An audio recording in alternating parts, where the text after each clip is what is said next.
Actually, I think it's a very casual lecture. Yeah, Okay? yeah. It's a very casual lecture. সকলোকে মানে নমস্কাৰ জনাইছো। ইয়াতে আসলতে মোক নিমন্ত্ৰণ জনাই মানে জনোৱা হৈছে যে আপোনালোকৰ আগত কিবা এটা ভাল কথা ক'ব লাগে। আসলতে আমি সবেই ভাল কামেই কৰি থাকো। সবেই ভাল কথাই কৰি থাকো। গতিকে বেলেগকে সুকীয়াকে ভাল কথা জানিবলগীয়া নাথাকে। পৃথিৱীত সকলো মানুহে ভাল কামেই কৰে। এতিয়া মোৰ এটা প্ৰশ্ন হ'ল যে এটা ৰিচাৰ্চত প্ৰকাশ পাইছে পৃথিৱীত প্ৰায় 70 লাখ মান জীৱ আছে। জীৱাণু অনুজীৱ যিমানখিনি আছে সেই গোটেই জীৱবিলাকৰ ভিতৰত মানুহো অন্যতম হৈ আছে। কিন্তু এটা কথা পৃথিৱীত এই 70 লাখ জীৱৰ ভিতৰত মাত্ৰ এটা জীৱইহে ধন উপাৰ্জন কৰিবলৈ দৌৰে। সেইটো হ'ল মানুহ। তাৰ এই কোনো জীৱই ধন উপাৰ্জন নকৰে। এতিয়া লকডাউন যেতিয়া হৈছিলে লকডাউনৰ সময়ত সকলোবিলাক বন্ধ হৈ গৈছিলে। আমি বহুত চিন্তাত পৰিছিলোঁ। ডাক্তৰ সকলেও মানে কৈছিলে যে এইটো কৰিব লাগে সেইটো কৰিব লাগে, য়োগা কৰিব লাগে, মেণ্টেল ষ্ট্ৰেছ নাইকিয়া কৰিবলৈ এইটো কৰিব লাগে। কিন্তু সেই সময়ততো বেলেগ প্ৰাণীবিলাকো আছিলে। সেই প্ৰাণীবিলাকে কি চিন্তা কৰিছিলে? তেওঁলোকে চিন্তা কৰিছিলে নে? তেওঁলোকে চিন্তা যদি কৰিলেহেঁতেন বা তেওঁলোক যদি কৰোণা নিচিনা মহামাৰীত মৰি যোৱাৰ সম্ভাৱনা থাকিলেহেঁতেন প্ৰথমতে মৰিলেহেঁতেন ৰাস্তা কুকুৰবিলাক। কাৰণ সেই সময়ততো হোটেলবিলাকো বন্ধ আছিলে, যিবোৰ ষ্ট্ৰে ডগ আছিলে হোটেলবিলাকতো বন্ধ আছিলে। তাক খাবলৈ পাইছিলে না ববলৈ পাইছিলে, চবতো মৰি গ'লহেঁতেন। কিন্তু মৰিলে নে? কোনো ষ্ট্ৰে ডগ নমৰিলে। কিন্তু মানুহ মানে এনি টাইম এটা চাপত থাকে। আৰু অকল কৰ্পৰেট ছেক্টৰত আপোনালোকে কাম কৰিছে, সেই অকল কৰ্পৰেট ছেক্টৰত কাম কৰিছে বুলিয়ে যে মানসিক চাপত থাকিব সেইটো নহয়। প্ৰতিটো ক্ষেত্ৰতে প্ৰতিজন মানুহেই মানসিক চাপত থাকে, এটা দৌৰত থাকে, এটা প্ৰতিযোগিতাত থাকে। প্ৰতিটো ক্ষেত্ৰতে প্ৰতিযোগিতাটোৰ মাত্ৰাটো সমান। কোনোবাই ভাবিব পাৰে ছাৰে মোক কৈছে হেৰি এইটো টাৰ্গেট ফিল আপৰ প্ৰতিযোগিতা। প্ৰতিটো ছেক্টৰতে আপোনালোকে চাওকচোন। সেই ছেক্টৰত থকা যিখিনি মানসিক চাপ, সেই মানসিক চাপ দূৰীকৰণৰ কাৰণে সদায় আমি কিছুমান কাম হাতত ল'ব লাগে।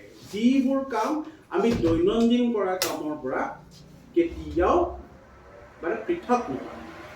আজিকালি সকলোৱে অনলাইন শ্বপিং কৰে। আপোনালোকেও কৰে। আপোনালোকে ইয়াত আছে যদিও কেতিয়াবা কিবা এটা ভাল বস্তু যদি পায় অনলাইনৰ পৰা অৰ্ডাৰ দিয়ে। অলপ দিনৰ আগতে ঠিক এসপ্তাহমান আগতে খুব ৰ'দ দিছিলে। তেতিয়া মই এটা অনলাইনত এটা বস্তু এটা অৰ্ডাৰ কৰিলোঁ। অনলাইনত যেতিয়া মই বস্তুটো অৰ্ডাৰ কৰিলোঁ, মোৰ ঘৰটোৰ পৰা তেওঁ অলপ আগলৈ গুচি গ'ল। আৰু মই তেওঁক ক'লোঁ যে আপুনি অলপ আগবাঢ়ি গ'ল। তেওঁ আপুনি আহিব পাৰিব নেকি? মই একদম পিয়ৰ অসমীয়াটো কৈছোঁ দেই। আপুনি আহিব পাৰিব নেকি? মোৰ মানে পটককৈ খং উঠিছিলে দেই। এনেকৈ কৈ দিছে। মই আকৌ ল'লোঁ। এই মই গৰমটোততো মই ঘৰত সোমাই আছোঁ। তেওঁতো এটা মস্ত বেগ লৈ ঘূৰি ফুৰিছে। মই আগবাঢ়ি গ'লোঁ। তাৰপিছত তেওঁ ক'লে ভাইটি বৰ গৰম দেই। তেওঁ ক'লে বৰ গৰম। সেই যে অলপ কম সময়ৰ ভিতৰতে মইতো মগজুটো চম্ভালি ল'লোঁ। ইমান গৰমত মইতো ভিতৰত সোমাই আছোঁ। সেই মানুহজনে যে বেগটো লৈ দৌৰি ফুৰিছে, সেই পৰ্যায়টোলৈ মনটো নিব পৰাকৈ সকলোৱে প্ৰস্তুত হৈ থাকিব লাগে। মই কোনো উপদেশ নিদিওঁ। আপোনালোকে একদম চেলছৰ লগত জড়িত মানুহ, ময়ো কেতিয়াবা ইয়ালৈ আহোঁ। মানে কি হয় কথাটো, সকলো মানুহ একে নহয়।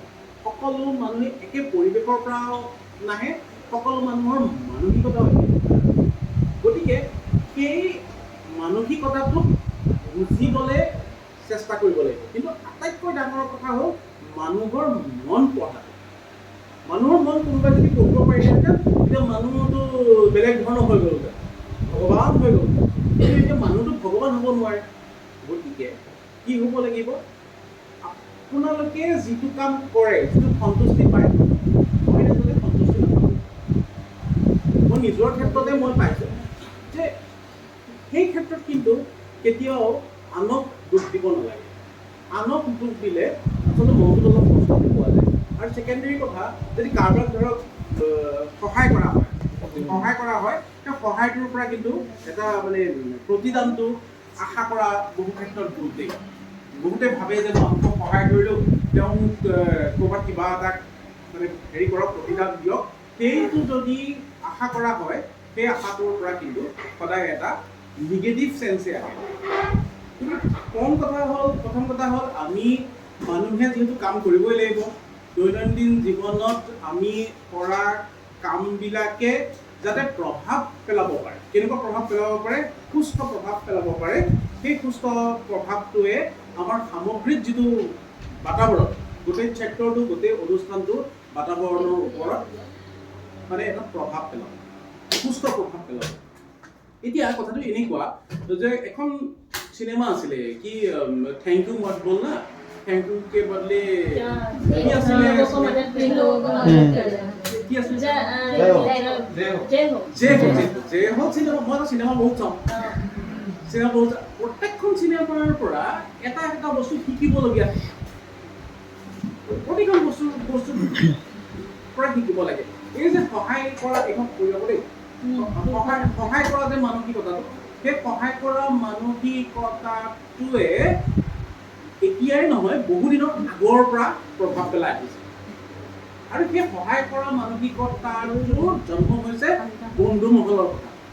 আপোনালোকে চাগে মহাভাৰত পঢ়িছে, আপোনালোকে ৰামায়ণ পঢ়িছে, মহাভাৰত পঢ়িছে। এতিয়া মই ৰামায়ণৰ এটা সাধু কওঁ। দশৰথৰ 3গৰাকী মানে পত্নী আছিলে। সকলোৱে জানে দশৰথৰ 3গৰাকী পত্নী আছিল। এতিয়া দশৰথৰ সতি সন্তান নাছিলে। দশৰথ কিন্তু একদম বিন্দাছ থাকে। মই শব্দবিলাক মাজে মাজে একদম আমাৰ লোকেল ভাষাত কওঁ, লগৰীয়া নিচিনাকৈ যেনেকৈ কৈছোঁ নে, দশৰথ একদম বিন্দাছ থাকে। এতিয়া এজনে সুধিলে, দশৰথ তুমিতো একদম বিন্দাছ আছা, ইমান নিশ্চিন্ত আছা, তোমাৰতো ৰাজপাত খাবলৈও কোনো নাই। দশৰথে হাঁহি মাৰি ক'লে, মই কিন্তু নিশ্চিন্ত হৈ আছোঁ। কেলে নিশ্চিন্ত হৈ আছোঁ? এই অন্ধ মুনি এজনে মোক সাপ দি থৈছিলে যে মোৰ ল'ৰা 3টা হ'বই। কেতিয়া আমাৰ দৰকাৰ লাগিল, সাপটো দি থৈছে, তই পুত্ৰ ফুকন মৰিবি বুলি কৈছে, দশৰথে আৰামত আছে। অ'কে, তাৰপিছত গোটেই কাহিনীটো জানে কেনেকৈ ৰামৰ বনবাস হৈছিলে। এতিয়া কথাটো হ'ল কি, ৰাম যেতিয়া 14 বছৰ বনবাস খাটি উভতি আহিছে, প্ৰথমতে বাৰু কোনগৰাকীক সেৱা কৰিছে? প্ৰথমতে আহি 3গৰাকীৰ ৱাইফটো কোনগৰাকীক সেৱা কৰিছে? কৈকেয়ীক সেৱা কৰিছে। কিয় সেৱা কৰিছে? একচুৱেলি কৈকেয়ীৰ কাৰণে ৰামে বনলৈ যাবলগীয়া হ'ল। আৰু ৰামে বনলৈ যোৱাৰ কাৰণে তেওঁ হনুমানৰ নিচিনা এজন ভক্ত লাভ কৰে। কৈকেয়ীয়ে যদি সাপটো নিদিলেহেঁতেন, ৰামেও কিন্তু হনুমানক লাভ কৰিব। প্ৰতিটো কথা ইটোৰ লগত সিটো জড়িত হৈ থাকে। ইটোৰ লগত সিটো জড়িত হৈ থাকে। যদি এইদৰে জড়িত হৈ নাথাকিলেহেঁতেন, তেতিয়া পৃথিৱীখনে অচল হৈ পৰিলেহেঁতেন। দ্বিতীয় কথাটো হ'ল কি, এজন ভাল যোদ্ধা আছিলে, সেইজন হ'ল কৰ্ণ। কৰ্ণই জানে যে দুৰ্যোধন মানুহটো অলপ অহংকাৰী। অ'কে, দুৰ্যোধন মানুহটো অহংকাৰী, ই পাণ্ডৱক পুৰা ঠগি আছে। কিন্তু কৰ্ণই সেই বুলি দুৰ্যোধনৰ লগ এৰা নাই। কাৰণ দুৰ্যোধনৰ লগ এইকাৰণে এৰা নাই যে দুৰ্যোধনে কৰ্ণক বিপদৰ সময়ত সহায় কৰিছে। গতিকে বিপদৰ সময়ত যিজন মানুহে সহায় কৰে, সেই মানুহজনক কেতিয়াও পাহৰিব নালাগে। এইটো এটা বৰ ডাঙৰ কথা। দ্বিতীয়তে, বন্ধু হ'ব লাগে শ্ৰীকৃষ্ণৰ নিচিনা। কাৰণ শ্ৰীকৃষ্ণৰ নিচিনা বন্ধু এইকাৰণে, শ্ৰীকৃষ্ণইতো যুদ্ধত একো অস্ত্ৰও ধাৰণ কৰা নাছিলে। Jack of all trades but master of ননৰ নিচিনা শ্ৰীকৃষ্ণ। কিন্তু তেওঁ বুলি অৰ্জুনে শ্ৰীকৃষ্ণকে বিচাৰিছে। কাৰণ তেওঁ জানে যে শ্ৰীকৃষ্ণই এই গাড়ীখন মানে ৰথখন ভালদৰে চলাই দিব। যদি ড্ৰাইভাৰজনেই ভাল নহয়, বাকী যাত্ৰীসকল কেনেকৈ হেৰি হ'ব? সেইকাৰণে কয় যে নাও চলাওঁতে নাৱৰীয়াসকলটো পিছৰ কথা, ঘূৰিয়ালজন মেইন কৰে। And I think in this corporate sector, ঘূৰিয়ালজন main. I think sir is the ঘূৰিয়াল। ছাৰ ইজ দ্য ঘূৰিয়াল and under the jurisdiction of sir. ছাৰে যেনেকৈ নিব, ছাৰৰ পৰিচালনা সকলোৱে যাতে ঘূৰিয়ালজন, আপোনালোক সকলোৱেতো নাওটো উঠাই মাৰিছে, ছাৰে ঘূৰি ধৰিছে যে ছাৰে যেতিয়া ভালদৰে দিব, তেতিয়াহে নাওখন একদম বন্ধৰত লাগিব। মূল কথাটো এইখিনিতে জড়িত হৈ থাকে। দ্বিতীয়তে, কৰ্পৰেট চেক্টৰত এটা আত্মসন্মান, প্ৰেষ্টিজ, প্ৰিভিলেজ, এই কথাকেইটা জড়িত হৈ থাকে। মই আকৌ অলপ পুৰণা কাহিনী কওঁ। যেতিয়া মহাভাৰতৰ যুদ্ধ হৈছিলে, তেতিয়া এটা অক্ষবলী যিটো সেনাবিলাক আছিলেতো, তাত নাৰায়ণী সেনা বুলি এটা টিম আছিলে, নাৰায়ণী সেনা।